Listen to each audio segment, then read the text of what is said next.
ప్రార్థించుదము. ప్రేమ స్వరూపుడ దయగల తండ్రి, నీ మహోన్నతమైన పరిశుద్ధ నామానికి స్తోత్రాలు చెల్లిస్తున్నాము. గడిచిన వారమంతా నీ సన్నిధిని తోడుగా ఉంచినందుకు వందనాలు. ఈ పరిశుద్ధ ఆదివారం నీ యొక్క నామాన్ని కనపరిచి నీ వాక్యాన్ని ధ్యానించినందుకు స్తోత్రాలు.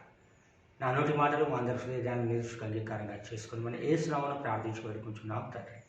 ఆమేన్. క్రీస్తునందు ప్రియమైన దేవుని సంగమా, ప్రభువైన యేసుక్రీస్తు నామమున మీకు శుభములను తెలియజేస్తుంటున్నాను. గడిచిన వారం దేవుడు తన అమితమైన ప్రేమను బట్టి మనందరినీ కరుణించి కాపాడి సజీవంగా ఉంచి మరొక ఆదివారం ఆయన వాక్యాన్ని ధ్యానించుటకు దేవుని నామాన్ని మహిమపరిచేదని ఇచ్చినందుకు దేవునికి వందనాలు, కృతజ్ఞతా స్తోత్రాలు. మరి వీక్షిస్తున్న మీకు ప్రభువైన యేసుక్రీస్తు నామమున శుభములను తెలియజేస్తుంటున్నాను. మన దక్షిణ ఇండియా సంఘము ఆల్బానిక్ ప్రకారంగా ఈ పరిశుద్ధ దినముల కొరకు ఏర్పాటు చేయబడిన అంశము యూనిటీ సండే, ఐక్యత ఆదివారం. మట్టి పాత్రలలో ఐశ్వర్యము అనే అంశము మనం ఈ సమయంలో ధ్యానించలేకుంటున్నాము. చదవబడిన లేఖన భాగంలో మీకా గ్రంథము 6వ అధ్యాయము 1-8 వచనాలు, కీర్తన 106, 1-12, కొరింథీయులకు రాసిన 2వ పత్రిక 4:7-15, మార్కు 4 అధ్యాయము 26-29 వరకు వాక్య భాగం నుంచి మనము ఈ యొక్క అంశం గురించి ధ్యానం చేయవలసిన వారమై ఉంటున్నాము. మరి ప్రాముఖ్యంగా మనం చూసినట్లయితే యూనిటీ అనేది చాలా ప్రాముఖ్యమైన విషయం. ఐక్యత అనేది మన మానవ సమాజంలో, మానవ జీవితంలో, మరి దేశాలలో, సమాజంలో, సంఘాల్లో చాలా ప్రాముఖ్యతను సంతరించుకున్న విధానాన్ని మనం జ్ఞాపకం చేసుకునవచ్చు. దేవుడు కూడా ఐక్యత కలిగిన దేవుడై ఉన్నాడు. తండ్రి, కుమారుడు, పరిశుద్ధాత్ముడిగా త్రియేక దేవుడుగా ఉండి ఆ యొక్క ఐక్యతలో దేవుని యొక్క మహిమను జరిగిస్తూ ముందుకు కొనసాగిస్తున్న విధానాన్ని మనము జ్ఞాపకం చేసుకునవచ్చు. అందుకొరకే యూనిటీలోనే డివినిటీ ఉన్నది, ఐక్యతలోనే దైవత్వం ఉన్నది, తండ్రి, కుమార, పరిశుద్ధాత్మగా. అందుకొరకే దేవుడు కూడా మానవులమైన మనలను చేసేటప్పుడు కూడా ఐక్యతతో నిర్ణయం చేసి మనల్ని నిర్మించినట్లు మనము ఆదికాండము మరి 1వ అధ్యాయంలో 2వ అధ్యాయంలో మనం చూడగలము. మన స్వరూపములో మన పోలికలో నరులను చేయదము రండి అనే పదాన్ని మనం అక్కడ చూస్తాం. చూడండి, ఐక్యతగా నిర్ణయం చేసి మరి తండ్రి, కుమార, పరిశుద్ధాత్మగా మరియు దేవదూతలను మరియు పెద్దలను మనం చూసినట్లయితే ఆ యొక్క వాక్యంలో అనేక సందర్భాన్ని జ్ఞాపకం చేసుకునవచ్చు. పరలోక రాజ్యంలో కూడా పెద్దలు, వారందరి సమూహంలో దేవుడు ఉండి మరి దేవుని యొక్క ఐక్యతలో మరి దేవుని యొక్క రాజ్య విలువలను, ఆ నీతి, న్యాయ, ధర్మములను జరిగిస్తున్నట్లు మనం చూడవచ్చు. అందుకొరకే యేసుక్రీస్తు ప్రభు వారు కూడా అంటారు, ఎక్కడనైతే నా నామమున 2-3 కూడి ఉంటురో అక్కడ నేను ఉంటానని. అక్కడ కూడా మనం యూనిటీని చూడవచ్చు, ఐక్యతను, ఆ 2-3 ఉన్న దగ్గర ఉండడం.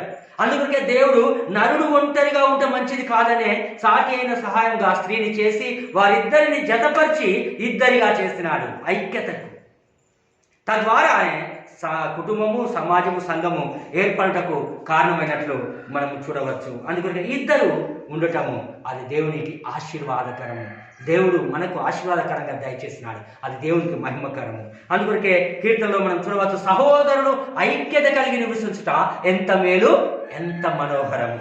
సహోదరులు ఐక్యతతో ఉండడం ఎంతో మేలు, ఎంతో మనోహరం. ఈ ఐక్యతతో ఉండడం వల్ల అద్భుతాలు జరిగినట్లు మనం బైబిల్ గ్రంథంలో అనేక సందర్భాల్లో చూడవచ్చు.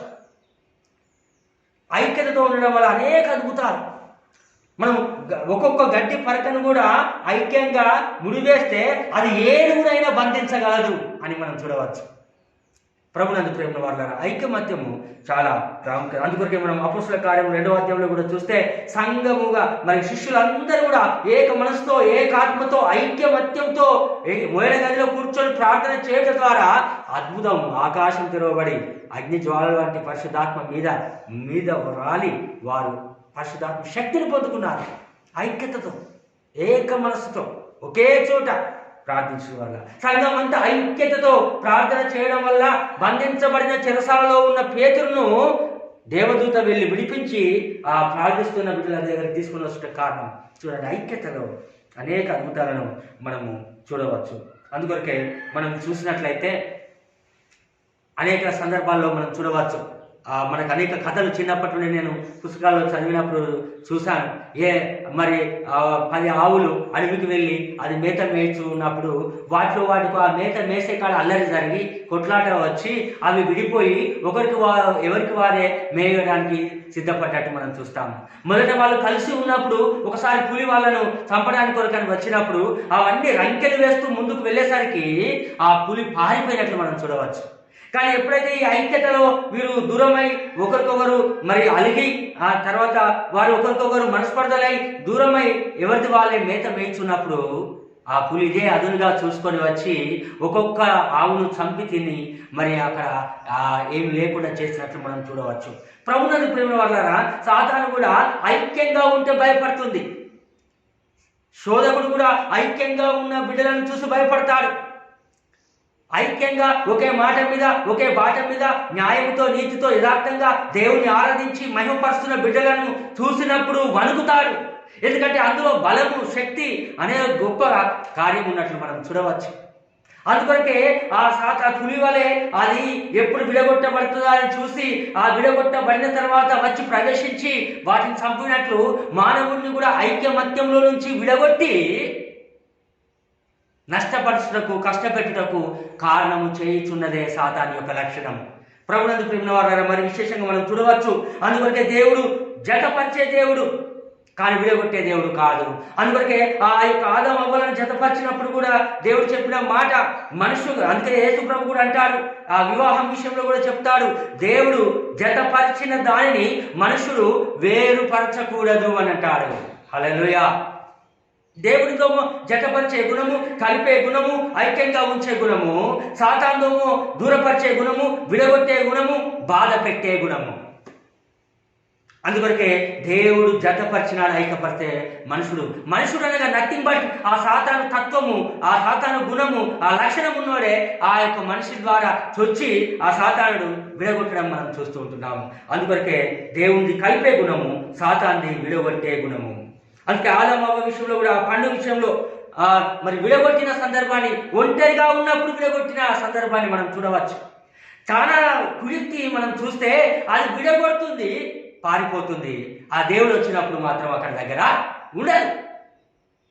అదే దాని యొక్క గుణం. ఆ ఐక్యతను నుంచి విడగొట్టింది, దాన్ని దూరం చేసింది. అనగా చూడండి, దేవుడు, ఆదాము, అవ్వ వీళ్ళందరూ ఐక్యంగా ఉండి తోటలో సాయంకాలంలో సంచరించుతూ సంతోషంగా ఉండే ఈ ఐక్యమత్య జీవితాన్ని దేవుడి నుండి మానవుని దూరం చేసిందే సాతాను.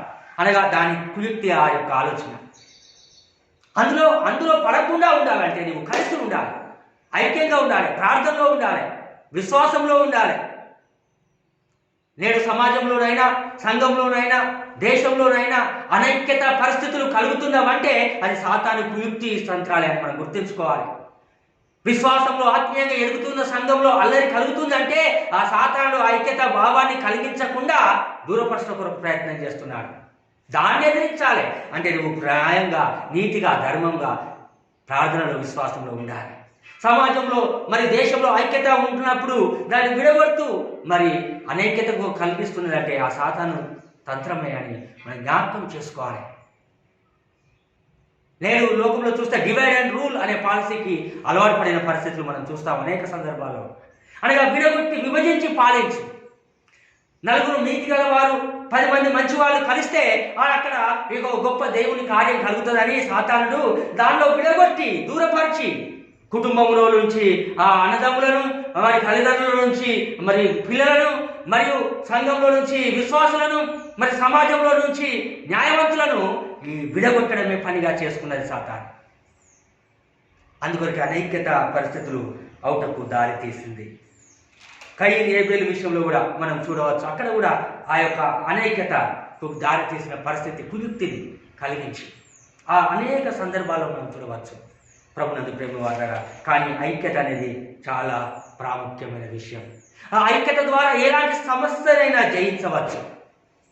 మీరు గమనించండి, పావురాలు మనము చూసినట్లయితే, చిన్నప్పుడు నేను కథ చదివాను, ఆ పావురాలను వేటగాడు వల వేసి పట్టడానికి ప్రయత్నం చేస్తే ఆ నూకలు వేసి పెడితే అందులో పావురాలు వచ్చి పడి ఆ నూకలన్నీ తిన్నప్పుడు ఈ వేటగాడు దూరంకెళ్ళి చూసి పట్టుకుందామని వచ్చేసరికి అక్కడ పావురాలు మొదట తబ్బిబ్బయి అవి అటు ఇటు వలలో చిక్కుకున్నాయి.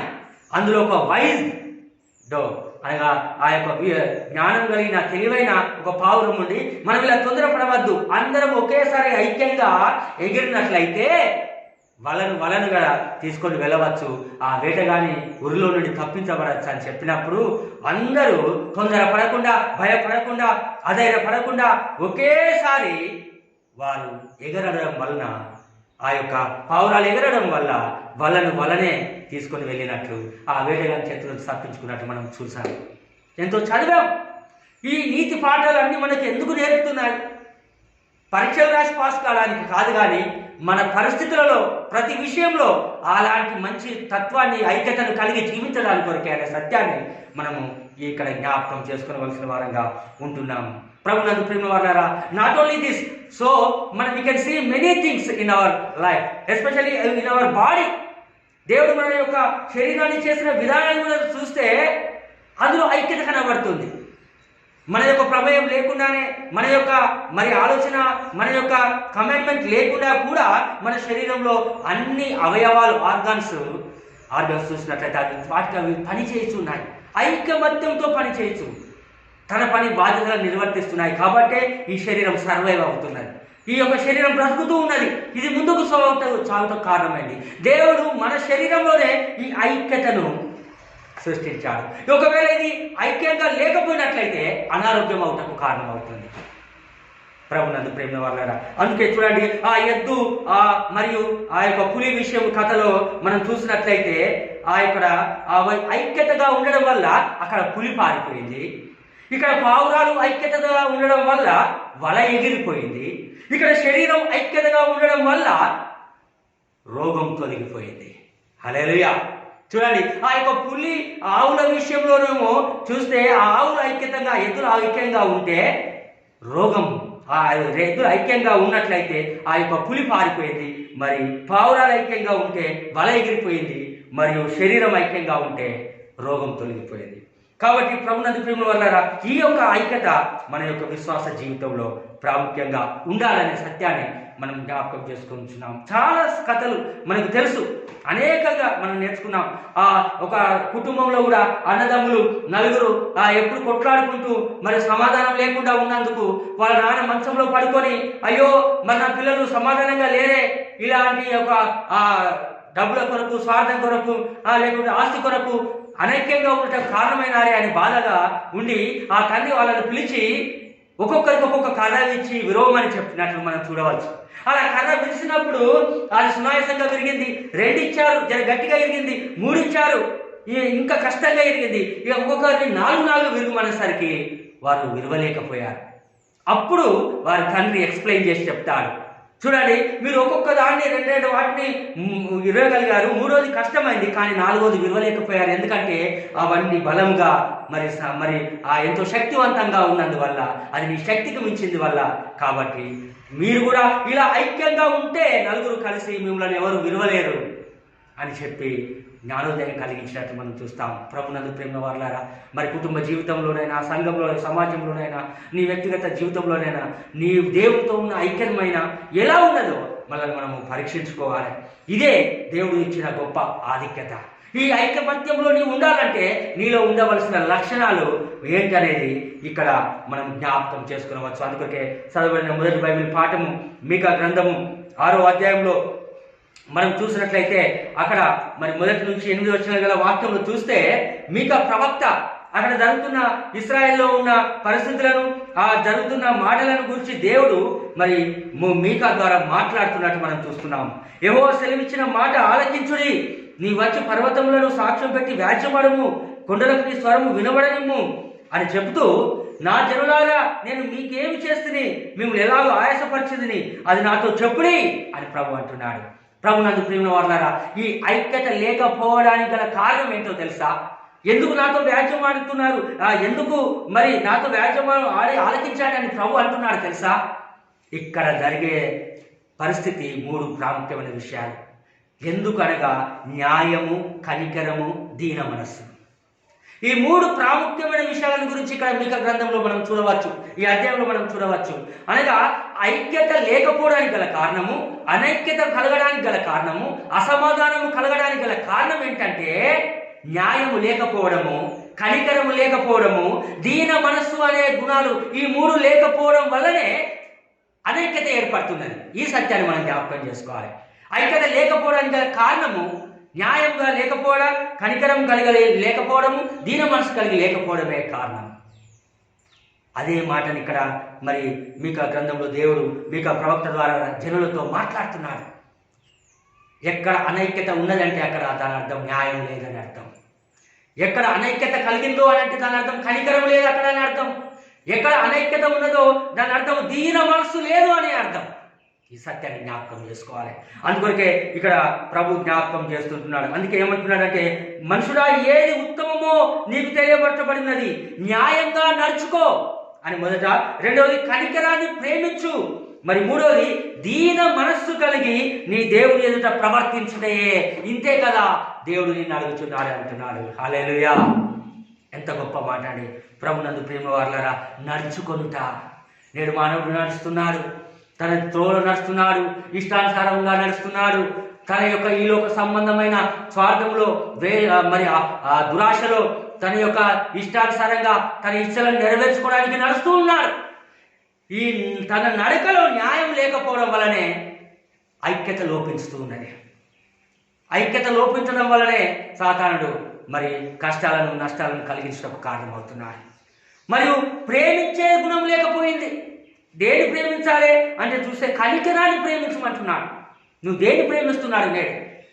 ఆస్తులనా, డబ్బులనా, మరి డ్రెస్సులనా, మరి వస్తువులనా, మరి మనుషులలో ఉన్న మరి ఈ యొక్క సంబంధమైన బాహ్యమైన ఈ యొక్క అందాలను ప్రేమిస్తున్నాడా?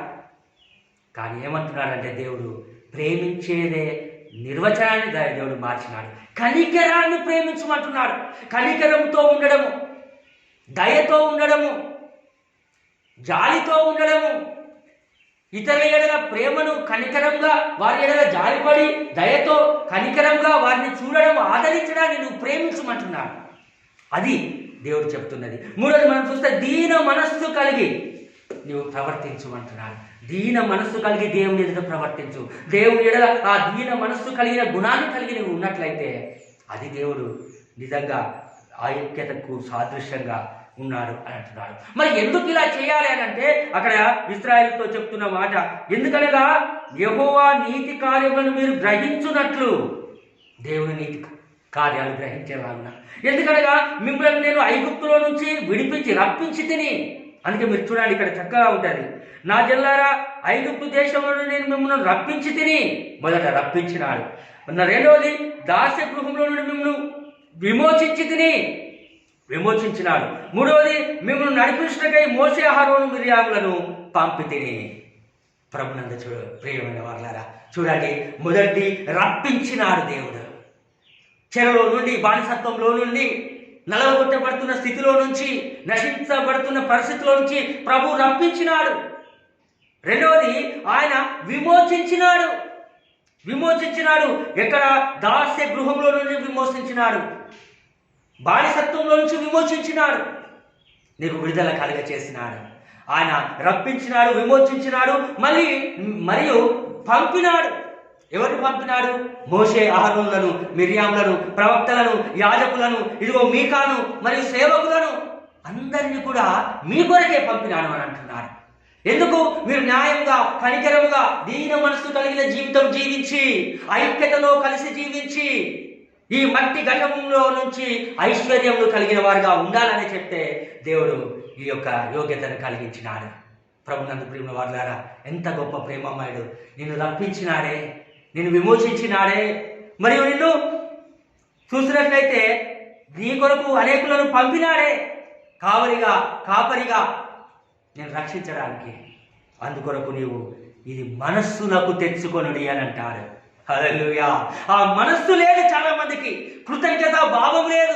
దేవుడు రక్షించిన విధానాన్ని జ్ఞాపకం చేసుకోరు, మేలు నువ్వు చేసిన వారిని జ్ఞాపకం చేసుకోరు. కానీ ఆ కృతజ్ఞత కలిగిన భావం కలిగి ఉండాలని ప్రభువు కోరుతున్నాడు. అందుకే ఎంత మాట అంటాడంటే చూడండి, 5వ వచనంలో చివరి భాగంలో వీటన్నింటినీ మనస్సునకు తెచ్చుకొనుము అంటాడు. మనస్సు ఉన్నదా నీకు? నీవు మనస్సులోనైతే ఆలోచిస్తావు, ఇది మానవత్వం ఉంటే ఆలోచిస్తావు, నీకు మహిమా తత్వం ఉంటే నువ్వు అది ఆలోచిస్తావు.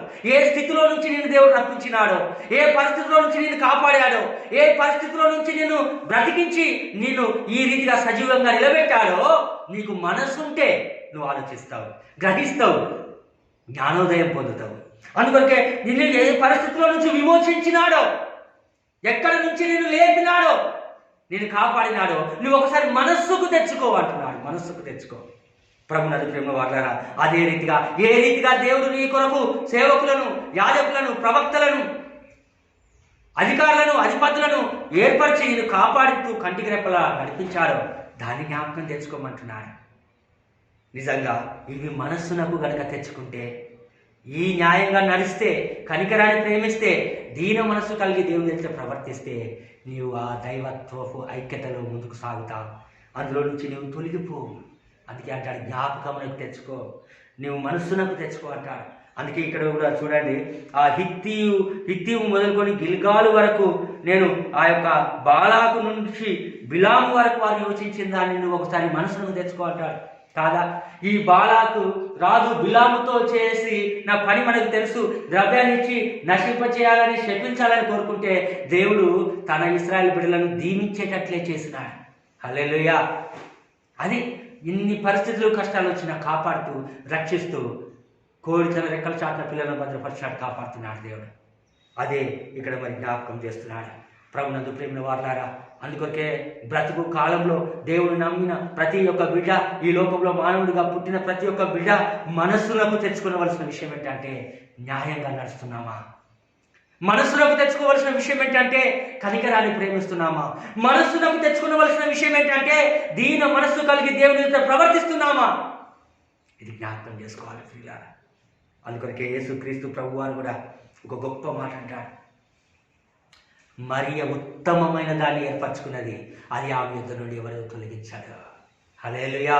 ఇక్కడ కూడా ఏది ఉత్తమమో నీకు తెలియపరచబడి ఉన్నది అని అంటాడు. అక్కడ నువ్వు మరియ ఉత్తమమైన దాన్ని ఏర్పరచుకున్నది, అది ఆమె యుద్ధ నుండి ఎవరు తొలగించలేరు. దేవుని ఎదుట నువ్వు దీన మనస్సు కలిగి ఆయన ఎదుట ప్రవర్తించడము, ఆ దేవుని సన్నిధిలో ఉండడము, ఆయన విశ్వాసము, న్యాయమును, కనికరమును, దీన మనస్సు కలిగి జీవించడమే, అదే ప్రభువు కోరుతున్నాడు. మాటను అనేకమైన పనుల మీద ఉన్నావు, కానీ మరియ ఉత్తమమైన దాన్ని ఏర్పరచుకుంది. అదే న్యాయములో నడుచుట, కనికరాన్ని ప్రేమించుట, దీన మనసు కలిగి ఉంటా. అందుకొరకే పరిసయ్యులతో, శాస్త్రులతో కూడా ప్రభు చెప్తున్న మాట, అయ్యో శాస్త్రులారా, పరిసయ్యులారా, మీరు మరియు జనులారా, మీరు పుదీనలను, సోపులను, దశమ భాగంలో ఇచ్చి ప్రాముఖ్యమైన వాటిని విడిచిపెడతారు అంటాడు. ఏంటి అంటే అవి న్యాయమును, కనికరమును, దయను విడిచిపెట్టితిరి అంటాడు. వీటిని మానక వాటిని చేయవలసి ఉండే అంటాడు. హల్లెలూయా. ఈ యొక్క అనుకున్నాను మానమని ప్రభు అనడం లేదు, కానీ అసలు ప్రాముఖ్యమైన వాటిని పక్కన పెట్టి ఈ ఆచారాలను, సాంప్రదాయాలు అనుసరిస్తున్నారని ప్రభు ఖండించినాడు. న్యాయం ఎక్కడ ఉన్నది? కనికరం ఎక్కడ ఉన్నది? దీన మనస్సు, దయ అనేది ఏడున్నది? అది కావాలయ్యా, అది ఉండి నువ్వు ఇవన్నీ చెయ్యని అంటున్నాడు యేసు ప్రభు కూడా. ప్రభునందు ప్రేమ వారలారా, అందుకొరకే మీరు గమనించండి, యెషయా గ్రంథము 57వ అధ్యాయము 15వ వచనంలో కనుక మనం చూస్తే, అక్కడ యెహోవా దేవుడు ఎవరి యొద్ద ఉన్నాడో చెప్తున్నాడు. అందుకొరకే యేసు ప్రభు ఎవరి యొద్ద నివసిస్తాడో చెప్తున్నాడు. ఎవరి యొద్ద ఉన్నాడో ఆయన జ్ఞాపకం చేస్తుంటున్నాడు. మీరు చూడండి, యెషయా గ్రంథము 57వ అధ్యాయము 15వ వచనంలో మనం చూసినట్లయితే, మహాగణుడును, మహోన్నతుడును, పరిశుద్ధుడును, నిత్య నివాసి అయిన వాడు ఈలాగు సెలవిస్తున్నాడు, నేను మహోన్నతమైన పరిశుద్ధ స్థలంలో నివసించువాడను, అయినను వినయము గల వారి ప్రాణమును ఉజ్జీవింపచేయుటకై, నలిగిన వారి ప్రాణమును ఉజ్జీవింపచేయుటకై వినయము గల వారి యొద్దను, దీన మనస్సు గల వారి యొద్దను నివసించుచున్నాను. హల్లెలూయా. ఎక్కడ ఉన్నాడు? మహోన్నతుడు, మహాగణుడు, పరిశుద్ధుడు, నిత్య నివాసి, మహోన్నతమైన పరిశుద్ధ స్థలంలో నివసించు దేవుడు ఎక్కడ ఉన్నాడు? వినయము గల వారి యొద్ద. దీన మనస్సు గల వారి యొద్ద నివసిస్తున్నానంటున్నాడు. హల్లెలూయా! ఎంత గొప్ప ఆధిక్యత! ఆ దేవుణ్ణి, ఆ యేసయ్యను, ఆ పరిశుద్ధాత్మను నీ యందు నివసించేటట్లు చేయగలిగేది ఏంటంటే ఈ న్యాయము, ఆ ప్రేమ మరియు ఈ యొక్క కనికరం, దీన మనస్సు. న్యాయంగా నడుస్తా, కనికరాన్ని ప్రేమిస్తా, ఆ దీన మనస్సు కలిగి వినయముతో జీవించడంలోనే ప్రభువు నీతో ఉంటున్నాడు. ఇంత గొప్ప సృష్టికర్త, ఇంత గొప్ప అద్భుత ఆశ్చర్య కార్యాలు చేసిన మహోన్నతుడు, ఇంత గొప్ప శరీరాన్ని శిలువలో బలియాగం చేసి మరణాన్ని చెంది తిరిగి 3వ దినాలు లేచిన ప్రభువు, ఇంత గొప్ప ఆదరణకర్త అయిన పరిశుద్ధాత్ముడు, వీరు నీతో నివసించే గొప్ప ధన్యత ఈ 3 క్వాలిటీస్లోనే ఉన్నాయి. హల్లెలూయా! ఇంత గొప్ప దేవుణ్ణి మనము కలిగి ఉండే ధన్యతను దేవుడు ఈ యొక్క గుణాల ద్వారా దయచేస్తున్నారండి. వినయము గల వారి యొక్క పరిశుద్ధ స్థలమును విడిచిపెట్టి వచ్చి ప్రభు మనతో నివసిస్తున్నాడండి. నివసించడానికి ఇష్టపడుతున్నాడు. న్యాయంగా ఉన్నవారిలో, కనికరమును ప్రేమించిన వారిలో, దీన మనసు కలిగి ఉన్న వారిలో. అదే ప్రభు అంటున్నాడు. అందుకే యేసుక్రీస్తు ప్రభు అంటున్నాడు, ఎవరు నన్ను ప్రేమించునో వారు నా మాట గైకొనును, అప్పుడు నేను నా తండ్రి వచ్చి వారి యొద్ద నివాసము చేయుదుము. హల్లెలూయా! ఇంత గొప్ప యోగ్యత అండి. నీ మనస్సులో కల్మషం లేకుండా, స్వార్థం లేకుండా, ఈర్ష లేకుండా, ద్వేషం లేకుండా, ఈ న్యాయం ఉండి, కనికరం ఉండి, దీన మనస్సు ఉంటే నీలో దేవుణ్ణి కలిగిన వాడుగా ఉన్నా. దేవుడే నీతో ఉంటే ఇక అంతకన్నా గొప్ప వాక్యం ఏమున్నదండి. నీతో నివసించుటకు ఇష్టపడుతున్నాడు. ఈ గుణాలు ఉన్నాయా? ఇందులో కూడా ఐక్యత ఉన్నది. న్యాయము, కనికరము, దీన మనసు, తండ్రి, కుమార, పరిశుద్ధాత్ముడిగా నడుచుట, ప్రేమించుట, ప్రవర్తించుట, మరియు రప్పించి తిని, విమోచించి తిని, పంపి తిని అని ప్రభు అంటున్నాడు. ఈ లక్షణాలను ప్రభు నీతిస్తున్నాడు. ఇదే మట్టి పాత్రలైన మానవునిలో మహిమగల దేవుణ్ణి నివసింపచేసేదే ఈ ఐశ్వర్యము. హల్లెలూయా! ఈ మనస్సుతో, ఈ యొక్క దీన మనస్సు గల వారి యొద్ద, దీన మనస్సు గల వారి యొద్ద నాయన ఈ యొక్క దేహంలో ప్రభు నివసించడానికి ఇష్టపడుతున్నాడే, అదే మట్టి పాత్రలైన మానవునిలో మహిమగల దేవుడు నివసించుటే నిజమైన ఐశ్వర్యము. హల్లెలూయా!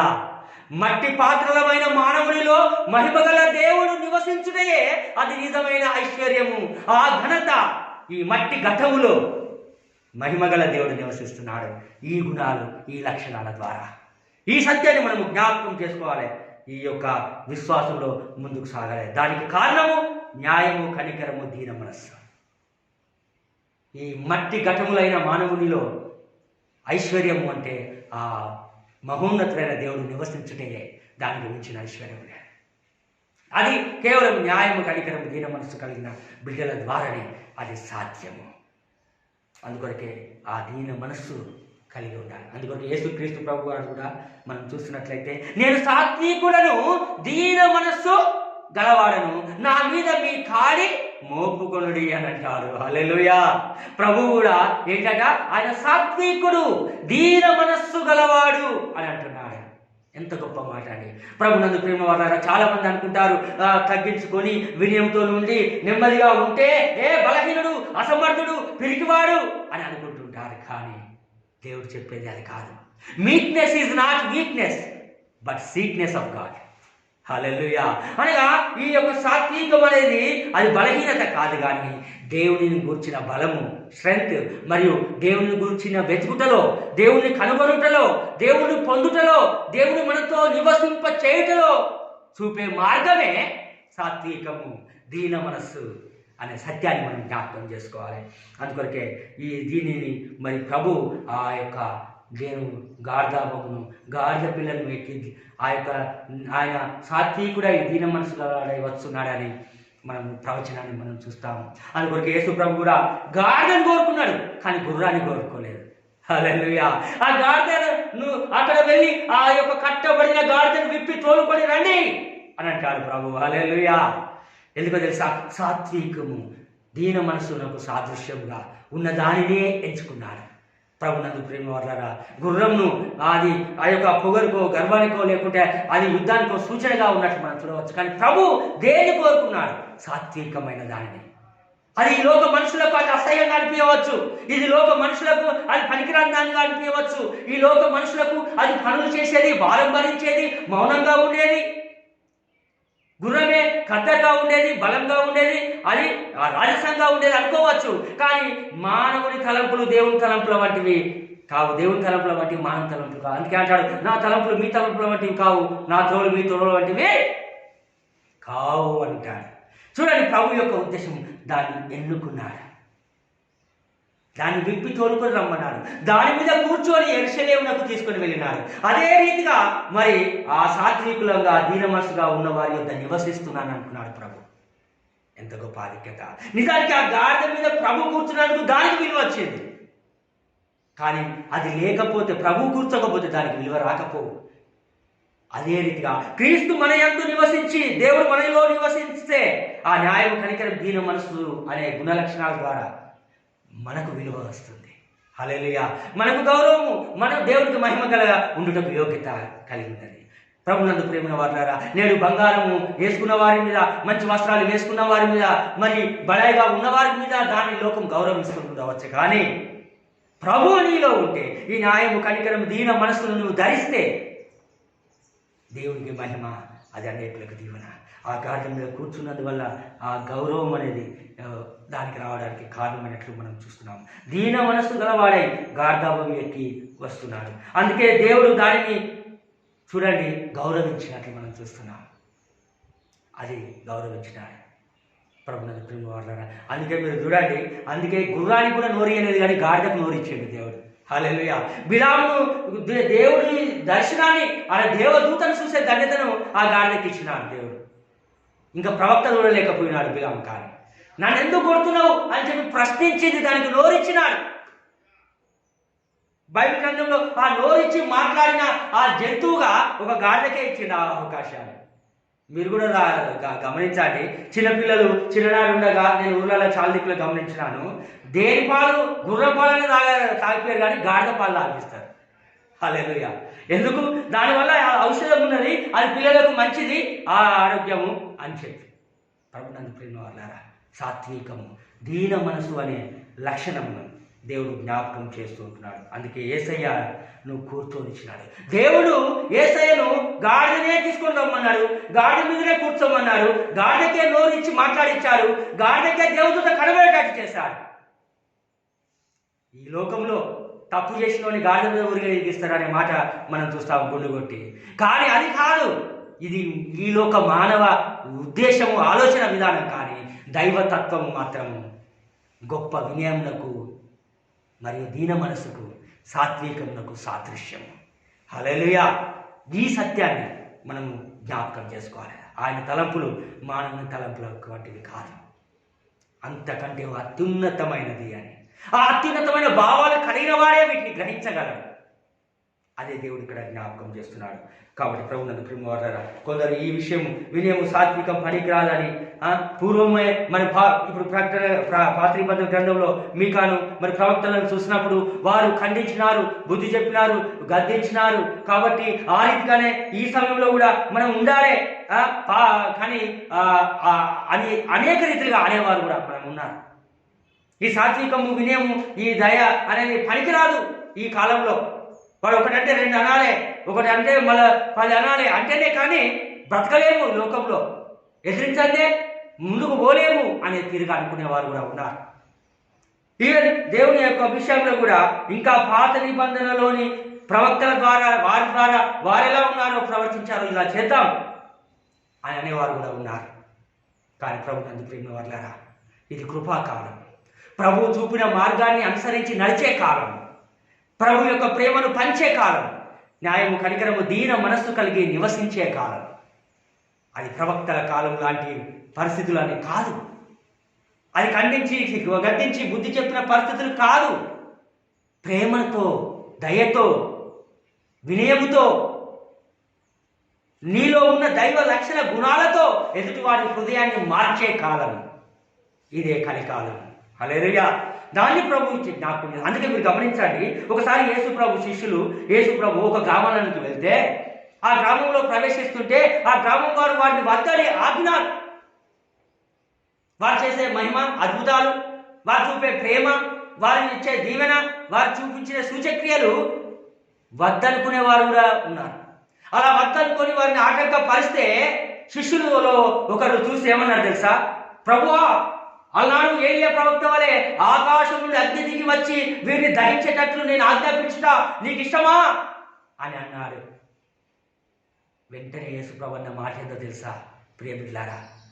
వారిని గద్దించి, మీరు ఎట్టి ఆత్మను కలిగి ఉన్నారు మీరు ఎరగరు, మీరు ఎట్టి ఆత్మను కలిగి ఉన్నారు, వినయము కలిగి, దీన మనస్సు కలిగి, కనికరమును న్యాయమును కలిగిన మనస్సు కలిగి ఉన్నారు. కానీ గద్దించి అగ్ని దిగివచ్చి నశింపచేసి చనిపోయి నష్టపెట్టడానికి కొరకు కాదు అని ప్రభు ఖండిస్తారు. అక్కడ అంగీకరించలేదు. అంటే శిష్యుల యొక్క మనసు ఏంటంటే, మేము ప్రవక్తల లెక్క అద్భుతాలు చేయాలి, మా యొక్క జోలికి వస్తే ఖండించాలి, అగ్ని దిగి వచ్చి నశింప చేయాలి, విన్న వాళ్ళు రక్షించబడాలి, లేకపోతే లేదు అనే ఒక మైండ్ సెట్లో వాళ్ళు ఉన్నారు. కానీ ప్రభు చూపింది ఏంటంటే, ఆ ప్రేమనే పంచాలి, క్షమించాలి, దయ చూపించాలి, ఆ దైవ లక్షణ స్వభావాలు వాళ్ళు పులకింప చేయాలి అనేది ప్రభు కోరుకున్నాడు. ప్రభు నన్ను ప్రేమ వాళ్ళరా, అందుకొరకే ఆ యొక్క మాటలు చెప్పినాడు. అందుకే అంటాడు ప్రభు, నేను నశించిన దాన్ని వెలికి రక్షించడానికే ఈ లోకానికి వచ్చాను, కానీ నేను నశింప చేయడానికి కొరకు రాలేదు. నేను ధనవంతుడై ఉండే దరిద్రునిగా ఈ లోకంలో ఉండటానికి వచ్చాను, కానీ మిమ్మల్ని దరిద్రులుగా చేయడానికి కాదు, నా దారిద్ర్యం వల్ల మిమ్మల్ని ధనవంతులుగా చేయాలని అంటాడు ప్రభు. అందుకే ప్రభు అంటాడు, నేను బలిని కోరువాడని కాదు, కానీ కనికరమునే కోరుచున్నాను అంటాడు. అందుకొరకే చదవడం మిక గ్రంథంలోనే మనం చూస్తాము, ఏమిచ్చి నీ యొద్దకు రావాలను, ఈ యొక్క వెండి నాణ్యములా లేకుంటే వేలాది దూడలా, నా జ్యేష్ఠ కుమారున్న నా ఆస్తిన ఏమిచ్చి నేను స్తుతించాలి? ఎన్ని ఇచ్చినా నీకు చాలా ప్రభువా, నువ్వు చేసిన మేలకు పాట కూడా ఉన్నది అనే విషయంలో మనకు తెలుసా? నీవు చేసిన ఉపకారములకు నేనేమి చెల్లింతును? ఏడాది దూడలనా, వేలాది పొట్టేలనా, అది వేలాది నదులంతా విస్తార తైలం నీకు ఇచ్చినా చాలునా? గర్భఫలమైన రాజేశ్వరుడు చాలునా? ఏది ఇచ్చినా ఆఖరికి వచ్చేసరికి ఏమన్నాడు? న్యాయము, కనికరము, దీన మనసే అంటున్నాడు. అది లేకుండా నువ్వు ఏది ఇచ్చినా నిష్ప్రయోజనం అంటున్నాడు. అందుకే అంటాడు ఇక్కడ, నేను బలిని కోరువాడని కాదు, కానీ ఏం కోరుతున్నాడట? కనికరాన్నే కోరుతున్నాను, న్యాయము, కనికరం, దీన మనస్సు. అందుకొరకే మనం చూసినట్లయితే విరిగిన మనస్సే దేవునికి ఇష్టమైన బలులు అంటాడు దావీదు మహారాజు కీర్తనలు. విరిగి నలిగిన మనస్సును నీవు అలక్ష్యము చేయవు అంటాడు. హల్లెలూయా. అందుకొరకే విరిగి నలిగిన మనస్సు కలిగి ఉండాలి ప్రతి ఒక్క బిడ్డని దేవుడు కోరుచుంటున్నాడు. ప్రభునందు ప్రేమ వారులారా, అందుకొరకే నీకు ఎంత కోపమున్నా, అనగా కాళ్ళు రగొట్టే కోపమున్నా కాళ్ళు కడిగి ప్రేమనే పంచాలి తప్ప నువ్వు పగను, కోపాన్ని కాదు అని ప్రభు అక్కడ కాళ్ళు కడిగి చూపించాడు తన శిష్యుల ఎదుట. మీరు ఒకరి పాలన ఒకరు కడగండి అన్నాడు, కానీ అగ్ని దిగి వచ్చి ఆ గ్రామం నశించుట కోరుకోమని కాదు. నేను మిమ్మల్ని కడిగినట్లు మీరు ఇతరులను కూడా కడగండి, ప్రేమించండి, ప్రేమను పంచండి అని చెప్పి కోరినట్లు మనం చూస్తుంటున్నాము. అందుకొరకే మీరు గమనించండి, గెత్సెమనే తోటలో కూడా మరి ఆ యొక్క చూసినట్లయితే సైనికులు యేసయ్యను పట్టుకోవడానికి వస్తే పేతురు మరి కత్తి తీసి చెవి నరికి, మల్కు అనే వ్యక్తి సైనికులు చెవి నరికినట్టు మనం చూస్తాం. వెంటనే ప్రభు అంటాడు, నీ కత్తి తీసి నీ వరలో పెట్టుము, కత్తి పట్టువాడు కత్తితోనే నశించును అని అంటాడు. ప్రభునందు ప్రేమ వారులారా, ఎంత గొప్ప మాట! ప్రభునందు ప్రేమ నేడు కత్తితో సాధించాలనుకున్న వారు సైతం ఓడిపోయి కరుణతోనే ప్రపంచాన్ని జయించవచ్చని తెలుసుకున్నారు. హల్లెలూయా. నిపుణులు అనే గొప్ప రాజు కూడా కత్తితో జయం పొందాలనుకొని యేసు ప్రభుని గురించి తెలుసుకొని కరుణతోనే జయాన్ని పొందుకున్నాడు. అదే కనికరము. ఆ ప్రభు అన్నాడు, ఇదిగో నేను కత్తి పట్టి వాడు కాదు, నీ వరలో పెట్టు అన్నాడు. ప్రభునందు ప్రేమ వారులారా, కత్తితో కాదు కానీ కరుణతోనే జయించవచ్చు. నా చిన్నతనంలో నాకు బాగా గుర్తు, నేను స్కూల్లో వెళ్ళి నేను చదువుకుంటున్న సమయంలో ఒక వ్యక్తి ఎప్పుడు నాతో కొట్లాడడానికి, ఎప్పుడు బాధ పెట్టడానికి, ఎప్పుడు కష్టపెట్టడానికి, ఎప్పుడు ఇబ్బంది పెట్టే ప్రయత్నం చేస్తూ ఉండేవాడు. చూసి చూసి నేను తట్టుకోలేక ఒకసారి ఆ యొక్క కత్తి ఉంటే ఆ కత్తిని పట్టుకొని ఆ చంపడానికి అని ప్రయత్నం చేసినాను. కానీ ఆశ్చర్యమైన సంగతి, అప్పుడు పెద్ద అన్నలు ఉండేది 10th క్లాస్ వారు, నేను చిన్న అబ్బాయిని. ఆ సమయంలో నన్ను పట్టుకొని ఆపి మరి హెడ్ మాస్టర్ దగ్గర తీసుకుని వెళ్ళినప్పుడు ఆశ్చర్యమైన సంగతి, ఇంత దుడ్డు కర్ర ఆ టేబుల్ మీద ఉండేది ఆ హెడ్ మాస్టర్కి. ఆ సమయంలో బాగా కొట్టి నన్ను హెచ్చరించి గద్దించి మరి నన్ను ఆ యొక్క హాస్టల్కు పంపడం జరిగింది. అప్పుడు అందరూ నన్ను ఆశ్చర్యపోయి వింతగా చూడడం ప్రారంభించారు. అక్కడ హాస్టల్కి వెళ్తే అక్కడ కూడా వాళ్ళందరూ కూడా నన్ను బాగా వింతగా చూడడము, నన్ను గొప్ప పెద్ద నేరస్తులాగా భావించడం ప్రారంభించారు. ఆశ్చర్యమైన సంగతి, నేను అంతకుముందు ఎంత బాధ పెట్టినా, అక్కడ టీచర్కి చెప్పినా, మరి వార్డెన్ సార్కి చెప్పినా, మరి సీనియర్ అన్నలకు చెప్పినా ఎవరు పట్టించుకోకపోయేది, నా సమస్యను పరిష్కరించలేకపోయారు. అందువలన ఆగి ఆగి చూసి చూసి ఆ ఆవేదనతో, కోపంతో అలా ప్రవర్తించడం కారణమైంది. ప్రభునందు ప్రేమ వాళ్ళారా, కానీ నేను అంతవరకు ప్రేమతో, ఆప్యాయతతో, ఎంతో వినయంగా, భక్తిగా ఉన్నా ఆ యొక్క పరిస్థితులను చక్కదిద్దకపోవడం వల్ల ఆ తప్పు చేయడానికి ప్రయత్నం చేయడం కారణమైంది. కానీ దేవుడు అద్భుతంగా కాపాడాడు. లేకపోతే ఏ బాల నేర శిక్షలో అనుభవించే పరిస్థితి వచ్చేది.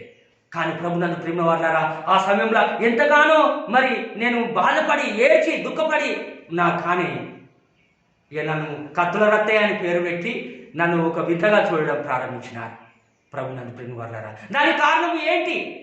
సమాధానం పరచలేక, సమస్యను సరిచేయలేక, బాధ పెట్టేవాడినే సపోర్ట్ చేయొచ్చు, అలానే ఇంకా ఇబ్బంది పెడుతుంటే చూస్తూ ఉండడం వల్ల ఆ పరిస్థితి జరుగుతా కారణమైంది కదా. ప్రభునందు ప్రేమ వాళ్ళారా, కానీ దానివల్ల సాధించేది ఏమీ లేదు అని గ్రహించాను. ఓర్పు, ప్రేమ, దయతో జయించవచ్చని. ఇక అప్పుడు అనుకున్నాను, బ్రతుకులో ఎవరి జోలికి వెళ్ళవద్దు. ఎందుకనగా వెళ్ళితే అంతవరకు మంచిగా ఉన్న సాక్ష్యము, అంతవరకు మంచిగా ఉన్న పేరే పోడే కాక, బాధ పెట్టినని ఎవరు అంటలేడు, కానీ బాధ పెట్టినందుకు ఈ చర్యను చేపట్టినందువల్ల నన్ను ఒక దొంగగా, లేక ఒక మరి చెడు వ్యక్తిగా మరి చూడడం ప్రారంభించినట్లు మనం చూడవచ్చు. అప్పటి నుండి ప్రభునందు ప్రేమ వల్ల దేనిని కూడా మరి కోపము, ఆవేశం పడకుండా ఓర్పుతో, ప్రేమతో, దయతోనే జయించాలని మనం నిర్ణయం చేసుకోవాలని జ్ఞాపకం చేసుకోబడుతున్నాం. అందుకొరకే ప్రభునందు ప్రేమ వాళ్ళ కత్తిని కాదు కానీ కరుణతో జయించమంటున్నాడు. అందుకో భక్తుడు మంచి పాట పాడతాడు. క్రైస్తవుడికి కత్తే లేదనకురా, మీ కత్తులు మా ముందు కర్ర పుల్లలురా. క్రైస్తవుడికి కత్తే లేదనకురా, మీ కత్తులు మా ముందు కర్ర పుల్లలురా. ప్రేమనే పదును కత్తి ఉందిరా, ఆ కత్తితో విజయాన్ని పొందరా. ఆగదు ఆగదు ఆగదురా. హల్లెలూయా. క్రైస్తవులకు కత్తి లేదంటాం, కానీ ఆ కత్తి కంటే ప్రేమనే పదును కత్తి మనకున్నది. అందుకొరకే ఆ కత్తి పట్టుకున్న నన్ను దేవుడు ఖడ్గము పట్టుకునేటట్టు చేశాడు. హల్లెలూయా. ఆ కత్తి వల్ల ప్రయోజనం లేదు, ఆ నింద మరియు అవమానము తప్ప న్యాయం జరగదు. కానీ కరుణ పట్టుకో, దానివల్ల అద్భుతాలను చూస్తావని నిరూపించి దేవుడు నన్ను చూపించినాడు. హల్లెలూయా. అందుకే ఆ కత్తితో సాధించలేని ఖడ్గం అనే దేవుని వాక్యం ఇచ్చి, అది ఎక్కడి హృదయాలను పట్టుకు మూలుగుచు అక్కడ ఉన్న కల్మషాలని, అజితేంద్రియాలను, సమస్త దుర్గుణాలను బయటికి లాగుతూ ప్రభువును మహిమపరిచేటకు దేవుడు నా నోటిని మరి ఖడ్గంగా దేవుడు వాక్యాన్ని ఇచ్చి మలిచినాడు. హల్లెలూయా. ప్రభునందు ప్రేమ వారులారా, నీ బాధను ఎవరు పట్టించుకోలేకపోవచ్చు, నీ కష్టాన్ని, నీ మనసు ఆవేదనను ఎవరు తెలుసుకోలేకపోతుండవచ్చు. నీవు ఎన్ని విషయంలో నీ బాధను చెప్పుకున్న ఎవరు తీర్చక దానివల్ల ఫ్రస్ట్రేట్ అయ్యి, దానివల్ల నీవు కోపానికి చెంది నువ్వు తప్పు నిర్ణయం తీసుకోబోతున్నట్టు వచ్చు. అలా చేసినట్లయితే దానికి ఇంకా ఘోరమైన తప్పులుగా భావించి బాధ పెడతారే తప్ప న్యాయం చేసేవారు కాదు. కానీ ఎప్పుడైతే నువ్వు దేవుని మొదలుపెడతావో, దేవుని యొక్క ఆరాధిస్తావో, ఆయన పక్షాన్ని చూస్తావో, దేవుడు న్యాయం చేస్తాడు. ప్రభునందు ప్రేమ వల్ల అప్పుడు నేను నిర్ణయం చేసుకొని, ప్రభువా మరి నా మాట, నా మొర ఎవరు వింటారు అన్నాను. మా నాన్న వాళ్ళకి వచ్చి అప్పుడు ఆ సందర్భంలో చెప్పినప్పుడు వారు కూడా దాని విషయంలో ఏమీ అనలేదు. కాగా ఊకొని నేను ఉన్నాను కాబట్టి చూస్తాను అని చెప్పి అని ఊరుకున్నాను తప్ప ఆ సమాధానం చెప్పలేకపోయారు. ప్రభునందు ప్రేమ వాళ్ళారా, కానీ దేవుడు నీ పక్షాన ఉంటాడు, నీతో మాట్లాడతాడు. దేవుడు నేను దేవునికి చెప్తే ఆ దేవుడు చేస్తాడు. ఆ యొక్క టీచర్ వినకపోవచ్చు, వాడిని వినకపోవచ్చు, ఆ సీనియర్ అన్నలు వినకపోవచ్చు, కానీ నీ బాధ దేవుడు వింటాడు అనే దేవుడు చూపించాడు అప్పుడు. హల్లెలూయా.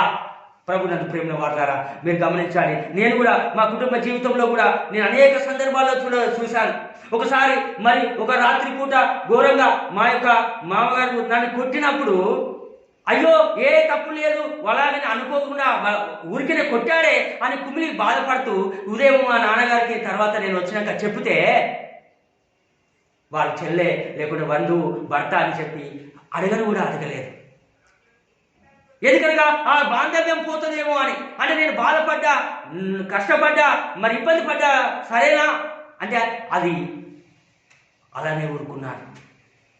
ఒకసారి మరి మా యొక్క బావగారు బంధువులు కొట్టినప్పుడు మా అన్న దాని పక్షంగా నేను చెప్తే వచ్చి అడుగుతాడేమో అనుకుంటే అతడు వెళ్ళి కూడా మాట్లాడి కలుపుకొని సంతోషంగానే ఉన్నాడు తప్ప ఇది ఎందుకు ఇలా చేసావని అడగలేదు.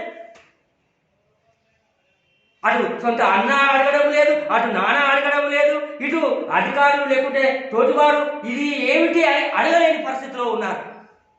వారి యొక్క బంధము తొలగిపోతుందని, వారి సంబంధం తొలగిపోతుందని, వారి యొక్క అక్కర్లు తీర్చబడవని వారు ముందుకు రాలేకపోయిన సందర్భాలు ఉన్నాయి. కానీ ఆ సమయంలో నేను ఒకటే అనుకున్నాను, ప్రభువా ఇంతగా నేను మనసులో బాధపడ్డా, ఇంతగా కష్టపడ్డా, వీరు ఎవరు ఈ విషయంలో జోక్యం చేసుకోలేదు. కానీ నిజంగా నీవు నిజమైన దేవుడు, నన్ను పుట్టించావు, బ్రతికించావు కదా, నీవు నాతో ఉన్నావని రుజువుపరిచాయా, నేను నిన్నే అడుగుతాను, నీవే నా తోడు, నీవే నా నీడ అని చెప్పి దేవునికి నేను ఆ చిన్నతనంలోనే ప్రార్థించాను. ఒకసారి ఒక సందర్భం కలిగింది. ఒకరోజు ఎండాకాలం హాలిడేస్ ఇచ్చినప్పుడు ఇంటికి వెళ్తే నేను ఆ యొక్క ఇంట్లో కూర్చొని ఉన్నాను. బాగా ఉడకపోస్తుంది మధ్యాహ్నము. మా అమ్మ హాస్టల్కి వెళ్ళింది, మా నాన్న డ్యూటీకి వెళ్ళాడు. ఫ్యాన్ ఖరాబ్ అయింది, టేబుల్ ఫ్యాన్. ప్రభువా ఏంటి తండ్రి, అక్కడ అలాగా అల్లరి జరిగినప్పుడు నేను ఆ తప్పులో పడిపోతే నన్నే అందరు అన్నారు, కానీ వారిని ఎవరు ఇవ్వలేదు.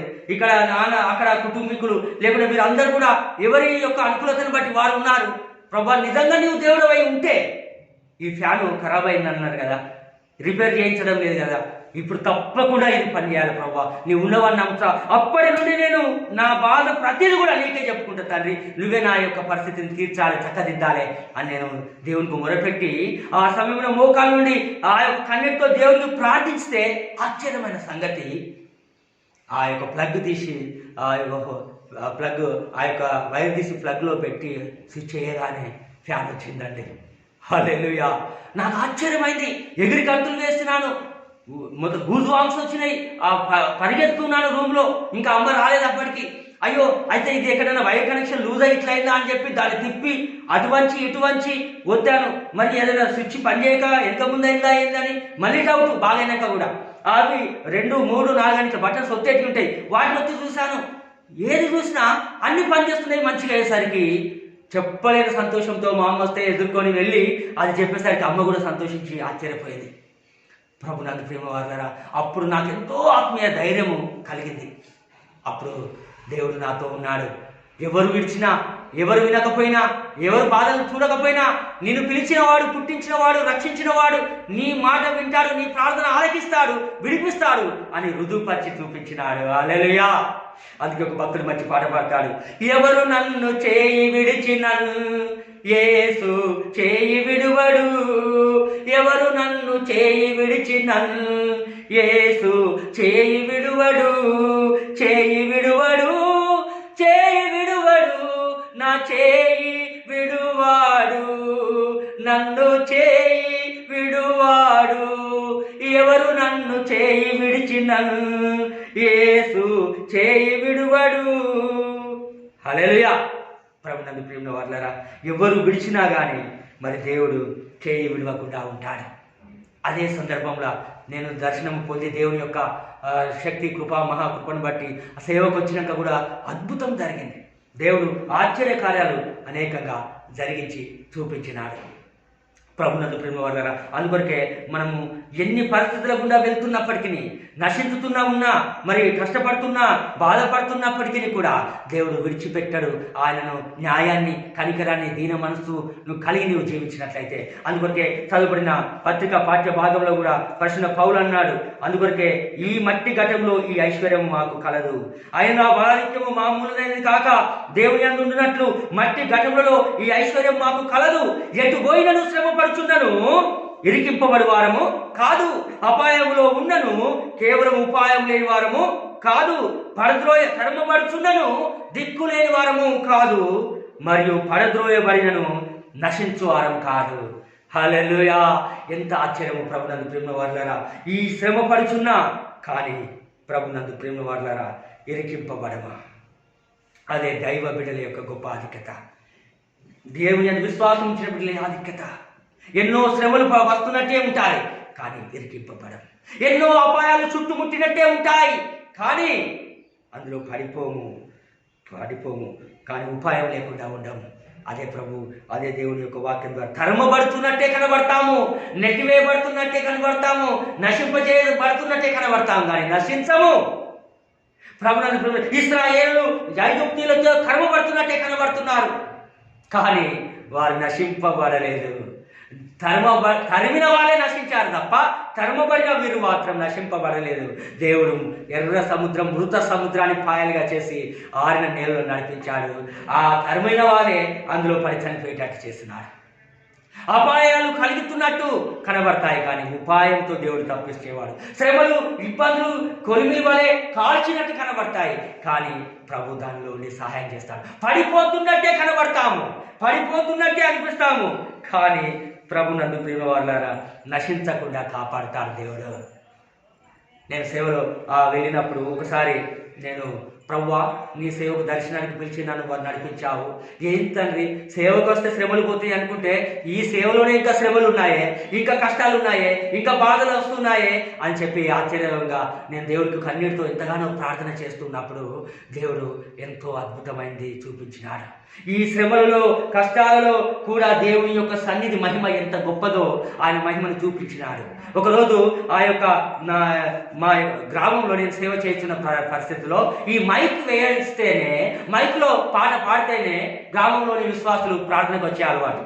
శనివారం వచ్చింది, సాయంత్రం మైక్ను చూడాలని వెళ్ళి చూసేసరికి ఆ యొక్క యాంప్లిఫైర్ ఖరాబ్ అయి ఉన్నది, మైక్ రావడం లేదు. అయ్యో ప్రభా రేపే ఆదివారం, ఇప్పుడు ఈ మైక్లో కనుక చెప్పకపోతే రేపు ఇది రాకపోతే రేపు గుడికి ఎవరు రారే అని చెప్పి నేను బాధపడుతూ అప్పుడు ఒకటే బస్సు ఉదయం వెళ్ళిందంటే మళ్ళీ సాయంత్రం ఒక ట్రిప్, 2 ట్రిప్పులు వచ్చేది. సాయంత్రం ట్రిప్ కూడా వెళ్ళింది, మళ్ళీ ఉదయం వచ్చేది లేదు. 50 కిలోమీటర్ల దూరం వెళ్ళి అది చేయించుకుని రావాలి ఒక అడవిలో ఉన్న పరిస్థితిలో. అయ్యో ప్రభా ఎలా తండ్రి అని చెప్పి ప్రార్థన చేసుకుంటే ఆ ఊర్లో ఒకే ఒక్క షాప్ ఉన్నది, అది రిపేర్ చేసేది. ఒకే ఒక ఆయనలో గ్రామంలో ఒక షాప్ ఉన్నది రిపేర్ చేసేది కాబట్టి ఎలాగైనా చేయించుకోవాలని చెప్పి అంత కంకర రోడ్డు సైకిల్ మీద వెనుక సంచిలో ఆ యాంప్లిఫైర్ పెట్టుకొని నేను త్వరగా తొక్కుకుంటూ వెళ్ళాను. అక్కడికి వెళ్ళినప్పుడు అతడు ఒక శత్రువును చూసినాడు అని దేవుని బిడ్డలంటే పడాడు. ఇదో కథ ఉంటుంది కదా. అయ్యో ఏంది ప్రభా అని చెప్పి అతని బ్రదర్ దయచేసి ఇది బాగు చేయండి, రేపు ఆదివారం మైక్ లేదు, మాకు అక్కడ ప్రార్థన జరగదు అని అంటే నేను చెయ్యా అని అంటాడు. ఎందుకయ్యా చెయ్యి, నేను డబ్బులు ఇస్తా, ఎంత కావాలంటే ఇస్తా, నువ్వు అడిగిన దానికి రెట్టింపిస్తా అని అన్నా కానీ అయినా నేను చెయ్యా అంటాడు. అంటే ఆడ ప్రార్థన జరగకపోతేనే అతనికి మంచిది. అబ్బా అతడు ఎలాగంటే నాస్తికుడు కంప్లీట్ కాబట్టి అతనికి అది ఇష్టం లేదు చేయడం, బాగు చేయడం. అయ్యేసరికి నా మనసు బాగా బాధపడుతున్నది. ప్రభా అక్కడ బస్సు లేదు, రిపేర్ చేసుకుని రావడానికి టైం లేదు ప్రభా, మరి రేపే ఆదివారము ఎలా తండ్రి అని చెప్పి నేను మనసులో బాధపడుకుంటా ఆ యాంప్లిఫైర్ తీసుకొని వెనక స్టాండ్కి పెట్టుకొని తొక్కుకుంటా వస్తూ ఉన్నాను. వస్తుంటే ఇక గుడి దగ్గరికి వచ్చి ఇక లోపల పెడదాం అనుకునే లోపల అది జారి ఆ రోడ్డు మీద కంకర మీద పడ్డది. ఎలా ఉందంటే మూలిగనక్క మీద తాటికాయ పడ్డది. అయ్యో ప్రభా ఏంది ఇది ఇలా అయిందని అంటే రిపేరే చేయలేదు, ఎలా అని అంటే ఇలా పడ్డది ఏందని చెప్పి లోపలికి వెళ్ళి అది అక్కడ పెట్టి బాధతో ఆల్టర్ దగ్గర మోకాలు ప్రార్థన చేస్తున్నాను. అప్పుడు నాకు ఈ చిన్నప్పుడు ఫ్యాను ప్రార్థన చేసినప్పుడు అద్భుతం జరిగింది గుర్తుకొచ్చింది. ప్రభువా ఎంత ఆశ్చర్యం తండ్రి, ఆ చిన్ననాడే ఇంకా నేను సేవకు రాకముందే నా ప్రార్థన మీద అది బాగుపరిచినావే, మరి ఈ యొక్క యాంప్లిఫైర్ సేవకు వచ్చాను, రేపు ఆదివారము నీ సన్నిధిలో ప్రార్థన, ఇది తప్పకుండా ఇప్పుడు నువ్వు బాగు చేస్తావు తండ్రి, చేయాలి తండ్రి. అప్పుడే అద్భుతము. అతడేమో నాస్తికుడే చేయలేదు రిపేరు, ఇక్కడనేమో చేయించుకొని రావడానికి కమ్యూనికేషన్ లేదు, ఫెసిలిటీ లేదు, ఇక్కడనేమో ఆదివారము దయచేసి అద్భుతాన్ని జరిగించు అని ప్రార్థన చేసి వెంటనే ఆ యాంప్లిఫైర్ని అక్కడ పెట్టి ప్లగ్ వేసి ఆడ పాట ఆన్ చేయగానే అద్భుతంగా అది పాట పాడడం ప్రారంభించింది. హల్లెలూయా!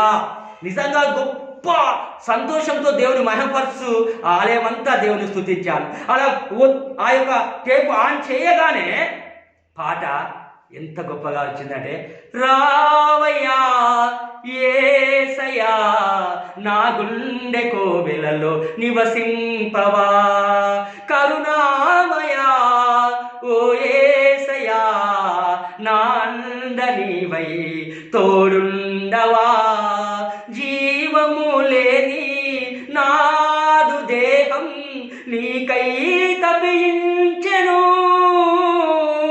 జీవజలములా నన్ను శుద్ధిపరచి నన్ను నడిపించుము, రావయ్యా యేసయ్యా నా గుండె కోవెలలో నివసింపవా. హల్లెలూయా. ఆ సమయము, ఆ సంఘటన ఇప్పటికీ మర్చిపోనండి. ప్రభునందు ప్రేమ వారలారా, శ్రమ పడుతున్నను ఇరికింపబడి వారం కాదు, అపాయంలో ఉన్నను ఉపాయం లేని వారం కాదు, తరుమబడుచున్నను దిక్కు లేని వారం కాదు, పడద్రోయబడినను నశించు వారం కాదు. దేవుడి శక్తి మన యందు పరిపూర్ణమవుతున్నది. ప్రభునందు ప్రేమ వారలారా, దేవుడు ఎన్నో అద్భుతాలు, ఎన్నో ఆశ్చర్యాలు ఆ యొక్క జీవితంలో జరిగించినాడు. కాబట్టి ఆ రీతిగా మరి దేవుడు గొప్ప కార్యాలు జరిగించడానికి శక్తిమంతుడు. కాబట్టి ఆయన యందు విశ్వాసం ఉంచి బలముతో ధైర్యంతో ముందుకు సాగే బిడ్డలుగా ఉండాలని చెప్పి దేవుడు వాక్యం జ్ఞాపకం చేయించింది. అందుకొరకే శ్రమ పడుచున్నా, కర్మపడుచున్నా, మరి కష్టంలో ఉన్నా, అందుకొరకే పరిశుద్ధ పౌలు అదే 2వ పత్రికలో మనం చూసినట్లయితే, నేను ఎన్నో మార్లు దెబ్బలు తింటిది అని అంటాడు. చూడండి, గమనించండి. నేను హెబ్రీయులారా, నేను హెబ్రీయుడనే, నేను ఇశ్రాయేలీయులారా, నేను ఇశ్రాయేలీయుడనే అంటూ, నేను పరిచారకులారా వెర్రివారి వలె మాట్లాడుచున్నాను, నేను మరి ఎక్కువగా క్రీస్తు పరిచారకులను మరి విశేషంగా ప్రయాసపడితిని, అనేక పర్యాయములు చెరసాల్లో ఉంటిని, అపరిమితంగా దెబ్బలు తింటిని, అనేక మార్లు ప్రాణాపాయంలో ఉంటిని. ఇవన్నీ చెబుతూ ఆయనను ప్రభు నన్ను కాపాడాడంటారు. అంత మాత్రమే కాదు, మనం గమనించినట్లయితే ఇదిగో 2వ కొరింథీయులకు రాసిన పత్రిక 2వ అధ్యాయము 6వ అధ్యాయము మరియు చూసినట్లయితే 10వ వచనంలో కూడా చూస్తే, మేము మోసగాళ్ళమైనట్టుండి నీవు సత్యవంతులము, తెలియబడని వారమైనట్లు నీవు బాగా తెలిసిన వారము, చనిపోతున్న వారమైనట్లు నీవు ఇదిగో బ్రతుకుచున్న వారము, శిక్షింపబడి వారమైనట్లు నీవు చంపబడిన వారము, ఇదిగో దుఃఖపడిన వారమైనట్లు నీవు ఎల్లప్పుడూ సంతోషించు వారము. చూడండి ఎంత గొప్ప మాట. దరిద్రులమైనట్టుండి అనేకులకు ఐశ్వర్యము కలిగించు వారము. హల్లెలూయా. దరిద్రులమైనట్టుండి అనేకులకు ఐశ్వర్యం కలిగించు వారము, ఏమీ లేని వారమైనట్టుండి, ఏమీ లేని వారమైనట్లుండి సమస్తమును కలిగిన వారము అంటాడు. హల్లెలూయా. ఇది దైవ సేవకుల, దేవుని యందు విశ్వాసం ఉంచిన ప్రతి బిడ్డల గొప్ప సాక్ష్యము, ఆదర్శము. ఇదే మట్టి ఘట్టములలో కలిగిన ఐశ్వర్యము, ఇదే దేవుని మహిమకు కారణము. ప్రభునందు ప్రేమ వారలారా, ఈ సత్యాన్ని మనం జ్ఞాపకం చేసుకోవాలి. అందుకొరకే ప్రభునందు ప్రేమ వారలారా, ఈ యొక్క గొప్ప దేవుడు అద్భుతాలను జరిగించినాడు. అందుకే ఆయన బలిని కోరువాడు కాదు, కనికరమును కోరువాడు. ఈ మట్టి ఘట్టములు, అందుకే యెషయా గ్రంథంలో అంటాడు, అయ్యా మేము జిగటమన్ను నీవు మాకు కుమ్మరివాడు అంటాడు. మేము జిగటమన్ను, మీరు కుమ్మరివాడు. ఈ యొక్క గొప్ప మాటలను మనకు ఇక్కడ జ్ఞాపకం చేస్తున్నాడు. ఎందుకనగా ఈ శ్రమలలో కూడా, ఈ అపాయంలో కూడా, ఈ తరుమపరుచున్న, ఈ పడద్రోయపరుచున్న మనలను ఎలా అంటే సువర్ణము అగ్నిలో పుటము వేయబడి అది గొప్ప ఆభరణంగా తయారైనట్లు దేవుడు మలుచుతూ ఉన్నాడు. అలా మలుచడం వరకే చేస్తున్నాడు. ఒక మిలిటరీ వారిని చూస్తే వారు ట్రైనింగ్లో ఎన్నోసార్లు పడిపోతున్నా, ఎన్నోసార్లు పరిగెడుతున్నా, ఎన్నోసార్లు వారిని కష్టపెట్టి బాధ పెట్టుట. ఎందుకంటే వారిని గట్టిపరచడానికి కొరకు, బలపరచడానికి కొరకు, దేశం కొరకు, దేశ సంరక్షణ కొరకు, ఎలాంటి పరిస్థితులైనా ఎదుర్కొని ధైర్యంగా ఉండడానికి కొరకు. అందుకే పరిశుద్ధ పౌలు అంటాడు, మీరు సర్వాంగ కవచములను ధరించుకునుడి అంటాడు. నీతిమైన వరకును అంటాడు, విశ్వాసమనే డాలును, వాక్యమనే ఖడ్గమును, సత్యమనే దట్టిని, సమాధాన సువార్త అయిన సిద్ధ మనసు గల జోడును పట్టుకోమని అంటాడు. సైనికునికి పోల్చి చెప్తున్న మాట అది. ఎందుకంటే అలాగా ధైర్యంతో దేవుడి యొక్క విశ్వాసంలో ముందుకు సాగాలి. ఎందుకంటే మనం పోరాడున్నది మనుషులతో కాదు, ఆకాశ మండలం మన దురాత్మ సమూహంతో అంటాడు. ఇది అర్థం కావాలంటే విశ్వాసులే అర్థం చేసుకోవాలి. అందుకే పరిశుద్ధ పౌలు ఇదే యొక్క చదవబడిన పత్రిక పాఠ్యంలో కింద భాగంలో చూస్తే, మేము విశ్వసించాము కనుక మాట్లాడుతున్నామని అంటాడు. విశ్వాసంతో కూడిన ఆత్మ గలవారమై ప్రభు అయిన యేసును లేపినవాడు యేసుతో మమ్మల్ని కూడా లేపి మీతో కూడా తన ఎదుట నిలవబెట్టినని ఎరిగి మేము విశ్వసిస్తున్నామంటాడు. విశ్వాసం గల ఆత్మ, స్పిరిట్ ఆఫ్ ఫెయిత్ కలిగిన వారంగా చెప్తున్నామంటాడు ప్రభు. ఆ మిలిటరీలో కూడా మీరు గమనించండి, ఏ ట్రైనింగ్లో కూడా ఏ పరిస్థితిలో కూడా చూస్తే అతన్ని నిప్పులో కూడా బొమ్మంటాడు, అక్కడ ఒక ఫైర్ రెసిస్టెంట్ పెడతాడు. అనగా ఆ యొక్క ఎయిర్ని తీసుకొని దాన్ని ఆర్పే అవకాశాన్ని ఇస్తాడు. నీళ్ళలో పడవేసి మరి అతను కొట్టుకొని పోయేటట్టు చేస్తాడు. కానీ అక్కడ దాన్ని తప్పించుకోవడానికి ఆ యొక్క మన ప్రొటెక్టర్గా ఉండడానికి ఆడొక ఏర్పాటు చేసి ఉంచుతాడు. నీళ్ళలో మరియు బావిలో పడేస్తాడు, కానీ పైకెక్కడానికి అక్కడ తాడు పెడతాడు. అదే దేవుడు కూడా నిన్ను ఏ పరిస్థితిలోనికి పంపినా అక్కడ నువ్వు తప్పించుకునే ఆ మార్గాన్ని ఏర్పాటు చేసి ఉంచుతాడు. అది నిన్ను బలపరిచి ధైర్యపరిచి విశ్వాసంలో విజయం పొందడానికి కొరకే. హల్లెలూయా. నువ్వే పరిస్థితిలో ఉన్నా ప్రభునందు ప్రేమ వాళ్ళరా, దాన్ని నీవు అనుకూలంగా మలుస్తాడు. ఎడారిని కూడా నీళ్లను ఏర్లై పారేటట్టు చేశాడే దేవుడు. అరణ్యంలో కూడా ఆహారం ఇచ్చి అద్భుతం చేశాడే దేవుడు. ఈ లోక దృష్టికి ఈడ ఏమి లేదు అనుకొని నిస్సారంగా ఉన్న దాని కొరకు నేను బాధ పెట్టాలని ఎక్కడికి వేసినా, ఎక్కడికి పంపినా, లేకుంటే నిన్ను ఎలాగ ఇబ్బంది పెట్టాలని, ఏ పరిస్థితిలో ఉంచాలని నేను ఎవరేమనుకున్నా దానిని దేవుడు ఆనందమయంగా మలచడం కూడా శక్తిమంతుడు. హల్లెలూయా. ఈ సత్యాన్ని జ్ఞాపకం చేసుకోవాలి ప్రభునందు ప్రేమ వాళ్ళారా. అందుకొరకే దేవుడు చెప్తున్న మాట ఈ యొక్క విశ్వాసంలో ముందుకు సాగాలి అని. అందుకే చదవబడిన సువార్త పాఠ్యభాగంలో కూడా చూస్తే ఆయన దేవుని రాజ్యము ఎలాంటిదో అని చెప్పినాడు. దేవుని రాజ్యం ఎలాంటిదట, ఆయన మనుష్యుడు భూమిలో విత్తనము చల్లి రాత్రి పగలు నిద్రపోవచ్చు మేల్కొనుచు ఉండగా వారికి తెలియని రీతిగా ఆ విత్తనం మొలిచి పెరిగినట్లే దేవుని రాజ్యం ఉన్నది. భూమి మొదట మొలకను, తర్వాత వెన్నును, తర్వాత వెన్నులో ముదురు గింజలను తనంత తానే పుట్టించును. పంట పండినప్పుడు కోత కాలం వచ్చిన సేద్యగాడు పెట్టిన కొడవలి పెట్టి కోయను అంటారు. విత్తడము కోయడమే మనిషికి తెలుసు, కానీ అది మొలకెత్తడము, గింజలు వేయడము, అది ముదురు గింజలు చేయడము, ఇదంతా దేవుడు చేస్తున్న పని. అప్పుడు నాటెను, కేపా నీళ్లు పోసెను, వృద్ధి కలగ చేయవాడు దేవుడే అంటాడు.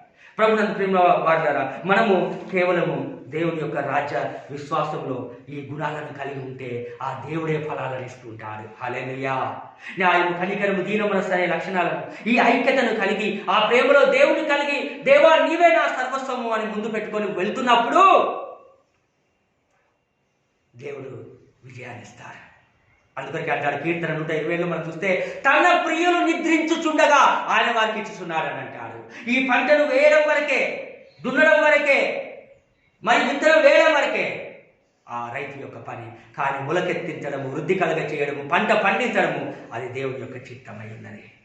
దేవుని యొక్క సేవకులంగా సువార్త ప్రకటించడము, విత్తనాలు నాటడము దేవుని యొక్క బిడ్డలగా మా బాధ్యత. విశ్వాసులు కూడా ఆ యొక్క న్యాయం, కనికరం, దీన మనస్సు కలిగి జీవించడమే బాధ్యత. దాని ఫలములను, పంటను దేవుడు సరైన సమయంలో ఇస్తాడు. అప్పుడు కోత కోసే అవకాశం మనకి ఇస్తాడు. హల్లెలూయా.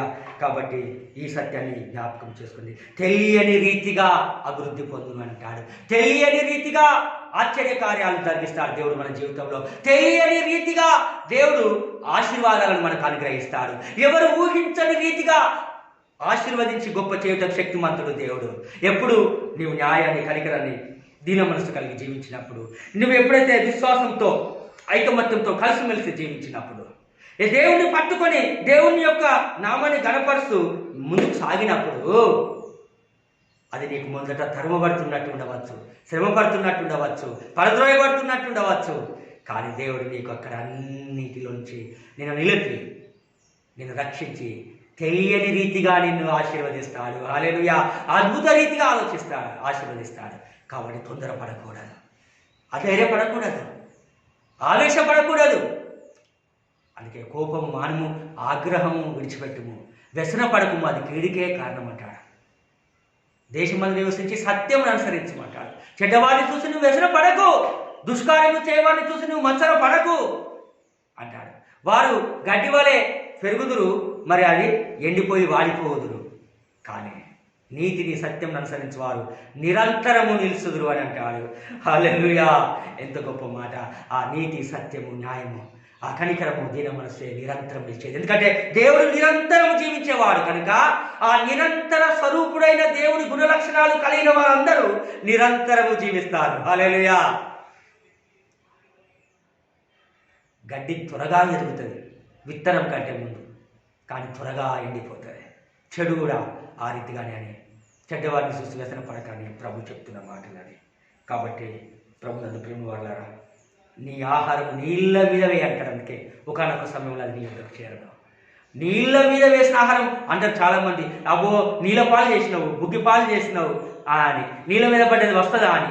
దేవుడి దృష్టికి అది వస్తుంది అనగా దాని అర్థం, నువ్వు ఒక మేలు చేసి మంచి చేసి నువ్వు శ్రమ పడినా అది నువ్వు మర్చిపోయినా ఒకనొక దినమున దేవుడు అది నీకు ఆశీర్వాదకరంగా దీవెనకరంగా తీసుకొని వస్తాడు. తెలియబడని రీతిగానే ఉన్నది ఇక్కడ చదవబడిన వాక్యంలో. తెలియని రీతిగా విత్తనము మొలిచి పెరిగినట్లే దేవుడి రాజ్యం ఉన్నది. దేవుని రాజ్యము నీతి న్యాయము దీన మనసుతో కూడినది. దేవుని రాజ్యము ఐక్యతతో సమాధానంతో ప్రేమతో కూడినది. ఎందుకు ఒక దేశం మీద దేశం యుద్ధం, ఎందుకు ఒక రాష్ట్రం మీద ఒక రాష్ట్రం యుద్ధము, ఎందుకు ఒక ప్రాంతంలో ప్రాంతం వారికి యుద్ధం? ఐక్యత లేకపోవడం వల్ల. ఐక్యత విభజించి అనైక్యత కారణం సాతాను, దుష్టుడు, స్వార్థము, ద్వేషము, అసూయ. న్యాయము కనికరము దీన మనసు ఎక్కడ ఉందో అక్కడ ఐక్యత ఉంటుంది, అక్కడ దేవుని రాజ్యం ఉంటుంది, అక్కడ సమాధానము శాంతి ఉంటుంది.